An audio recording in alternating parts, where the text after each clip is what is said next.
Jump. Ready? Big jump. Wow! That's kind of We did it. drop. We did it! Jump. Ready? Jump. Hey, Vivian, you gotta stick with me.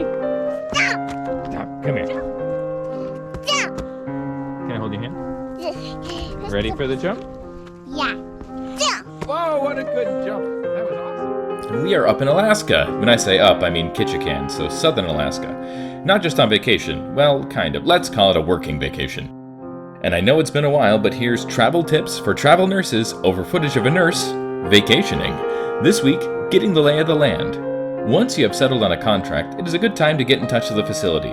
Usually the director, or just whoever interviewed you, is a good person to ask about cars, ask about housing, ask about tourism, find out about groceries and liquor stores, anything you think you're going to need to survive once your contract starts. The permanent staff is going to be a great resource for you and your answers because presumably they're all locals.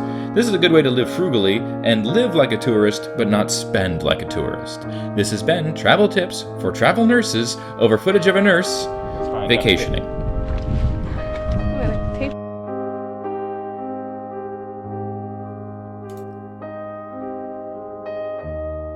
So, why be a nurse? No matter what skill level, nursing offers good pay, exceptional opportunities for growth and change, and endless flexibility because we need nurses and we need them everywhere. Do you want to make your own schedule? Home care nursing. Do you want to see the whole stinking country? The whole stinking world. Travel nursing is for you. Do you want to hang out with cute babies? OBGYN, labor and delivery, NICU, and pediatric centers need nurses.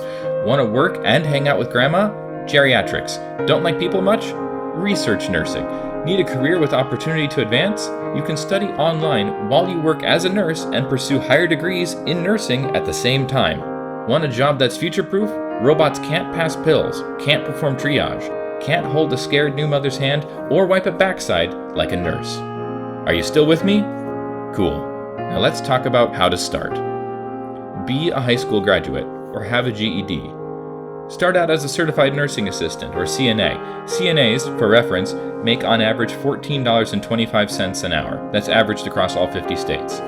I know, what you're thinking right now is, that's not Tesla Model S plaid money. I hear you, but it is the start of something real, a real career, not just a job. Certified Nursing Assistant training or CNA training might be free of charge in your area. A good resource is your local Red Cross or local technical college. Most states mandate at least 75 hours of classroom work and 16 clinical hours. That's about 2 weeks. Give or take 2 weeks onto a real career. It's not the easiest 2 weeks ever, but still, it beats the heck out of working the fryer. You will have to pay for your certification test at the end, and it can cost between $55 and $200. This cost is reimbursable to you if you pass and start work at a Medicare qualified facility. Once you have your feet under you, you keep studying and become an LPN, 21 or more dollars per hour, and then an RN, 48 or more dollars per hour.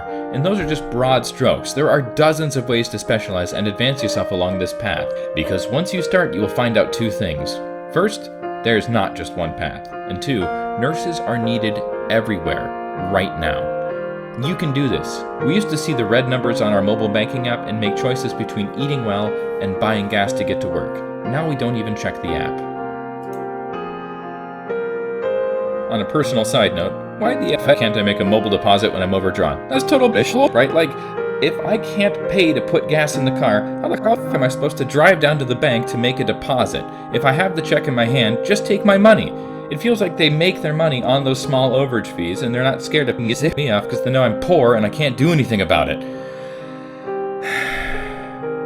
Tune in next week as we dive deeper into CNA skills training and the dreaded test.